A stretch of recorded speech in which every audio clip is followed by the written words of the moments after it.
They were discussing on CNN what makes a terrorist. We don't negotiate with terrorists. And James Carville immediately links it to not having enough sex. Sex? Yes, please. They're just a bunch of incels, he says. Apparently, for men, if you don't have sex, you automatically commit terrorist attacks. I like sex. It's nice. You just have no control over your body or emotions. You can't help yourself. It's just, if you were just having sex, all this would go away. That's the left for you. They equate everything down to sex. I don't know, it's just sex. It's just sex. Listen to this. For 9 years. I mean, I was in the military. The one thing you do is you learn how to deal with explosives, and if you wanted to.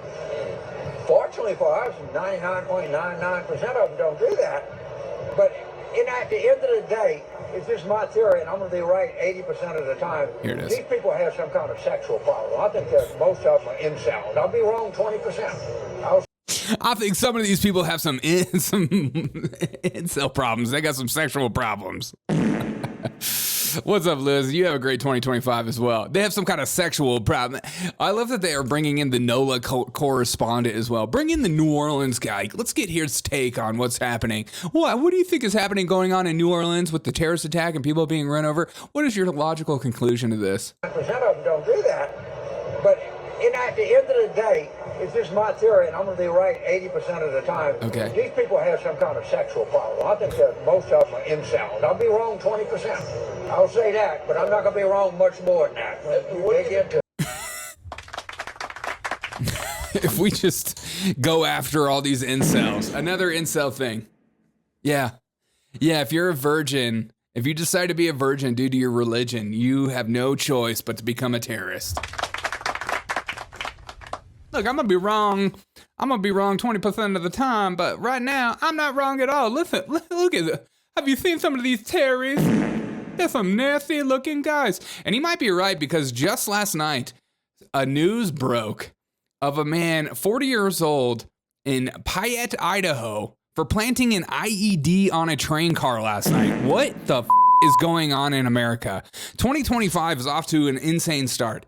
40 years old, arrested in Idaho for planting an IED on a car. He was charged with possession of a destructive device after attempting to ignite it. Take a shower, Death. Take a shower. Take a shower with him. Take a shower with this guy. Does this guy also look like an incel? Is James Carville right? Does this guy have incel brain? I mean, just last night, I can't believe this is happening. Payette police officers responded Wednesday after reports of suspicious individual attempting to set something on fire parked near a railroad car. Officers discovered fresh footprints in the snow and followed to the train car and found the suspect undetained improvised explosive device IED. Okay, so 2025 is off to an explosive start. What the frick is going on with these white dudes, dude? What is up with these white dudes and explosives devices? White guys everywhere are like, all right, terrorist, I like your style. Hold my beer. Hold my beer. I'm gonna show you how to light an ID for real. I'm gonna show you how it's done. Give me one train car and one explosive device, and we'll see where we can take this thing. We can see what happens. So do you agree with James Carville saying that these people are just a bunch of incels? I'll do that, but at the end of the day, it's just my theory, and I'm going to be right 80% of the time. These people have some kind of sexual problem. I think that most of them are incels. I'll be wrong 20%. How can you sit there with a straight face? Are you saying they have a sexual problem? God. That's a very interesting point. Thank you for pointing that out, James Carville.